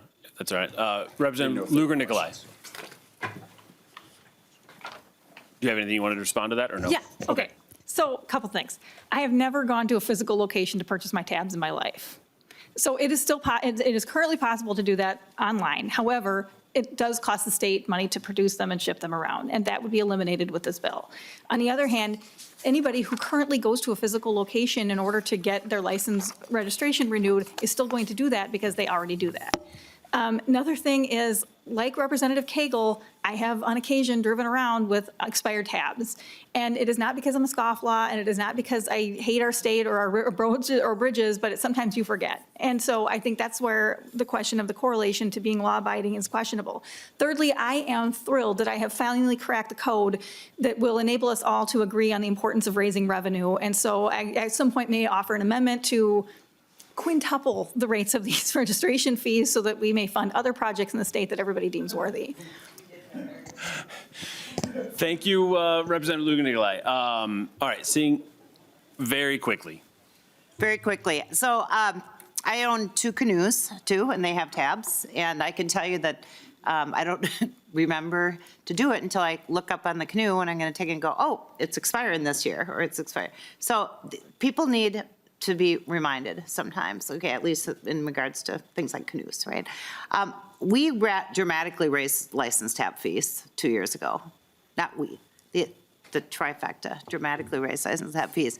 There are a lot of people that are upset about the cost of tab fees now, like everybody's upset about the cost. And I think you're gonna see more and more people, especially if you do something like this, they won't be paying them because of the cost of the fees. And so, like the canoe, when I look up and go, oh, it's 26, it expires, everyone can see people's license. I can see my kid's license. I can see my friend and go, oh, your tabs are expiring next month. They're expired. Your tabs. It is a constant reminder to people to do it, to pay it, and I think you'd have a better shot at, if we didn't have very high tab fees to begin with, then maybe we wouldn't be so worried about this. So thank you. Thank you, Representative Anderson. Yeah, one thing that I do every year is pay my state income tax, which I don't get a tab for. And so I do think that there is a lot of compliance irrespective of getting a sticker, although it does now, the more I think about it, sound like a lot of the work that my teachers do when I am in my day job. Got it, thank you. All right, did you have any closing comments or anything you'd like to do, Representative Luger-Nikolai? Yes, I think this bill saves money. I think that it does not deter enforcement, and I think that I trust our law enforcement to use the tools available to them currently. And the experience in Pennsylvania was that the number of citations for unregistered vehicles increased by 52%. And so that suggests to me that, in fact, it could potentially be a revenue raiser, but it does require relying on more than just the sticker, which is potentially reproduced easily. So I hope that folks vote for this bill. No, public safety. Thank you, Representative Luger-Nikolai. And I just want to also just make one last comment. I apologize for going after you. Is that Representative Scaraba, if you could send that to the committee, what you had for fines, because that's what you said there is the opposite of what all the data that I've seen shows is that they have done nothing but increase revenues based on this. So that's why I asked you to send it to committee. So, No, I will not. all right, AI isn't always correct. You have to check the sources, remember. So, Chair Koegel. We've heard there's a lot of implications to this bill that are not in agreement and have some, a lot of concerns with, so I'm recommending a no vote. So Chair, Representative Luger-Nikolai recommends that House File 3864 be re-referred to the Committee on Public Safety. All those in favor say aye. Aye. All those opposed? No. The motion does not prevail. All right, we are going to move to Representative Koegel's bill. We're going to skip the transponder bill for today. Representative House File 3728. As she's going up there, we will move the House File 3728 be laid over, and we've got a couple of testifiers, so we'll get that moving as well. So Representative Koegel, if you will introduce your bill and move it on to your first testifier. Thank you, Mr. Chair. After the conversations, I don't know if I have high hopes for this, but, House File 3728 is about fiscal responsibility and how we manage our trunk highway system so we can achieve the best outcomes for Minnesotans and the communities across our state. This concept is straightforward, maintaining our existing roads before making any new plans to expand. And then plan to manage our assets better, which I know this is something that I've been working on for a really, really long time. Us being asset managers, just not people managing assets. And here's why this matters right now. We face a tightening state budget. We have heard for years and years and years that MnDOT projects a 15 to $20 billion shortfall in the next 20 years in just maintaining our roads. We know what this administration has done to federal funding. There's been the forecast that we saw last week said that if the federal bill isn't reauthorized, we could lose up to 30% of our federal funding, and there's actually probably higher numbers that we've seen as well. Minnesota has the 4th largest road system in the country. Why? And we can't afford to fix it. So it's putting a heavy burden on Minnesotans. And also failure to maintain our roads costs us costs us every year in money to repairs, on average about $500 a year. So money's tight. Our needs are growing, and we really need to figure out how we're going to maintain our system and minimize the costs to hardworking families. We know that this means we need to build things that last longer, and that we take care of what we have. And so here's what this bill does. It establishes a fix-it-first fiscal guide rail. If roads and bridges aren't being maintained to standards, new capacity expansion projects cannot be added to the funding plan because we won't be able to afford them until we meet those standards. It creates long-term maintenance planning to minimize cost and maximize value of every highway dollar maintained, and adds a fiscal transparency portal, which I know MnDOT has already been working on, but if we can get that even more robust, we could track how their money is being spent and where it is all going. Here's what the bill doesn't do. It does not ban highway expansion outright. It requires strong fiscal oversight so we can be honest about what we can afford and how we can afford to grow the system. It does not stop safety projects. Highway expansions are often not the best way to make roads safer and the more expensive approach. We cannot expand our way to safety and traffic flow, but we can design our roads better to move people and commerce more quickly and more safely.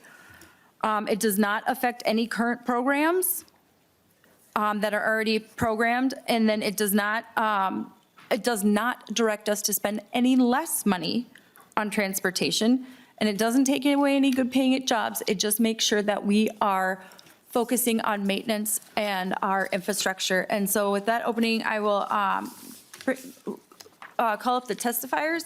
And I know Mr. Harrington was here to kind of offer some testimony as well, but we'll move to testifiers because of time. Thank you. Appreciate Mr. Harrington. So we've got a testifier online, Koegel Salerno from Transportation for America. And if you can take 90 seconds, sir, we're going to go a little over time to get the testifiers in, and then we'll lay the bill over. So, Koegel, please begin. All right, thank you. Well, thank you, Co-Chair Tabke and Co-Chair Koznick, and also the other members of the House Transportation Committee for the opportunity to speak in support of Representative Koegel's bill, House File 3728. Just want to quickly about T4A. We are a national nonprofit working to promote sustainable, smart transportation infrastructure policy that prioritizes investment in safety over speed, maintenance, and transportation choice.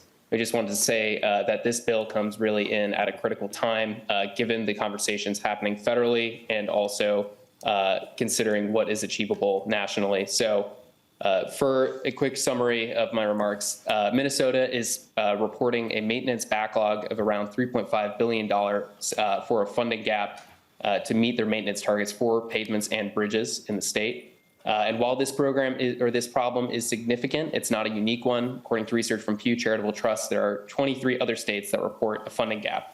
However, just because the problem is common nationally does not mean that Minnesota cannot be a leader in solving it. And in fact, the state does not need to be a leader to solve that problem. There are 8 other states, including Maine, Montana, Idaho, and Indiana, that are reporting no funding gap given their program funding. And further, Minnesota is spending below the national average on repair, as well as the average among those states that are meeting those maintenance targets without reporting a funding gap. Given the federal conversation right now on surface transportation reauthorization, there is a significant shortfall in revenues for the Highway Trust Fund and the revenues into the program versus the outlays. With the federal bill, we are concerned about different trends that point us towards the future levels of funding for the successor of the Infrastructure Investment and Jobs Act being lower than previous years. Recently, Thank you, the sir. chair. All right. Thank you. Thank you. If you can finish up, you're okay. Great. All right, appreciate it. Thank you. Next, we'll have Brad Utay from MnDOT, then we'll have John Sigmeyer.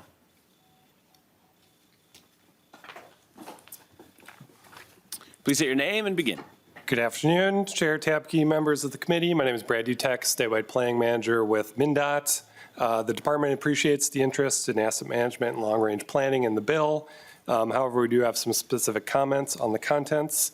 In Section 1, we do have a funding gap and are not projected to meet our asset management needs for pavement and bridge. Unless the legislature passes a significant funding increase, we anticipate having a gap for the foreseeable future. In terms of the project management plans, we have started to develop similar plans for major bridges. However, the requirement to do that for all major projects is a wide expansion of those types of plans. In Section 2, that sort of adjusts the CHIP language that we have currently. We think this is cleaner, but we do have some concerns about the specific requirements, particularly expanding and forecasting necessary funding over 60 years. We currently have trouble projecting funding over 20 years for our long-range plan. Going to 60 years becomes difficult as well. We'd like some clarification about the trunk highway requirements of identifying removal for trunk highway segments, just on how that's worded. And then Section 3, those requirements largely meet the federal requirements for the Transportation Asset Management Plan, or the TAMP. We agree with that. However, we'd prefer some of the asset classes to be optional that are listed. We've found that some of those assets do not work well for the TAMP process. And there's a federally required TAMP for transit. So we recommend that we do not include that, as there is a separate transit asset management plan. Thank you. We have some specific comments on fiscal transparency dashboard 2, but in the interest of time, I won't get into that. So thanks for your time.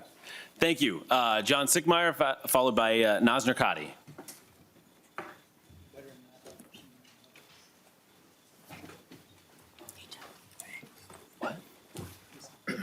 Thank you, Chair, members. My name is John Siegmeyer. I'm a MnDOT engineer, retired. We'll be super brief, but happy to answer questions today or in the future. Why am I here? Stewardship of our public assets, maintain the roads we have. I spent 27 years at MnDOT. I'm a structural engineer, a geological engineer. So at MnDOT, I'm the foundation's guy for pavements. So super important to me. I'm still here, retired because I care. A lot of people at MnDOT care about the assets that they are maintaining. So in 2014, I was a volunteer for this committee with Representative Bernardi. I volunteered, MnDOT gave me time off to come over here and volunteer and move this performance measurement stuff ahead. At that time, MnDOT, the deputy commissioner was Tracy Hatch. She had a program which was enhancing financial effectiveness. And Representative Bernardi and Tracy Hatch were on the same page. They both wanted accountability, transparency, and performance measurement. And that's what the underlying statute that you're working on, when that was created, those were the objectives. And so we're just, this current bill is just taking that to the clarifying what was done at the legislature previously. And I want to lean into just two words in this bill. Quickly, sir. They are annual targets and professional engineer is responsible. Thank you. And so those two words need to be included or we're going to not make the progress that we need to make as a state. Thank you very much. Appreciate it. Thank you. And we've got two more testifiers quickly, and then we will lay the bill over and adjourn. Naz Narkati from Move Minnesota and Shane Zart from Coalition Greater Minnesota Cities. Please say your name. Thank you. Chair Tabke, Chair Koegel, to the rest of the committee, thanks for letting me come speak today in support of the legislation. I will read my remarks quickly. I'm Nas. I'm the Policy and Community Specialist for Move Minnesota Action, where we advocate for a sustainable transportation system in the state of Minnesota. MnDOT estimates that in the next 20 years, and as we've heard today, $21 billion in available revenues will be available to address about $39 billion in identified needs, and there's a funding gap of $15 to maybe $18 billion. About $3 to $4 billion in that gap are pavement and bridge conditions. We do not need to exacerbate an already dramatic fiscal reality with continuous highway expansion. It's also true that the miles of pavement in poor condition will increase significantly by the end of the 20-year planning period. Incurring the new costs of new highway projects instead of prioritizing maintenance is a status quo that should be rejected. The legislation before you today is a great idea and it's common sense. Our highway system is aging. There is a continuous growing need to maintain our already existing infrastructure, and if we have a system in place that favors highway expansion, we'll find ourselves either overextending financially or stuck with a system where our maintenance backlog continues to grow. We should choose to fix it first. Thank you so much for your time and consideration today. I hope you vote in favor of the legislation. Thanks so much. Thank you very much. Shane Zart from Coalition Greater Minnesota Cities. Hello, thank you, Mr. Chair. Sorry, Mr. Chair. Yes, Mr. Chair, Shane Zart from Flaherty and Hood, and here today representing the Coalition of Greater Minnesota Cities. Ultimately testifying with some concerns about the bill, but want to acknowledge what I think every other testifier and the author have, which is that our transportation system is underfunded, and we need to continue to work on that element. Why I'm sitting here today, though, is the bill as drafted, I think, is just too blunt of an instrument for our members in Greater Minnesota, where we've had over time projects that would meet the definition of capacity expansion that have been the answer to some critical safety concerns, or some of the long-needed corridors like 14, 23, 212, and so on, where not just expansion, but maybe grade separation and some of the similar projects have been the type that have been needed to address safety concerns throughout the state. So as it is, I think we're open to any discussion about how to maximize the transportation funding we have. In fact, I think the creation of the Corridors of Commerce program back in 2013 was an acknowledgement of this same thing. We don't have enough money to maintain our road system, but let's create a mechanism to get around that by finding an evaluation criteria for what projects can rise to the top nonetheless outside of MnDOT's maintenance and preservation program. So thank you for your consideration today, but and thank you for the ongoing discussion with Chair Koegel. Thank you. And the advocates. Appreciate it. Closing comments, Chair Koegel. Thank you, Mr. Chair. Sorry that we had to rush through this. I think this is a really great fiscally conservative bill that looks at the future of our transportation system and gets to the root cause of why we're spending so much money, that we're not maintaining our assets, and we need to do that in order to be fiscally responsible. So thank you very much. I move that House File 3728 be laid over for possible inclusion. Without House File 3728 is laid over, and we are adjourned. Thank you, everybody.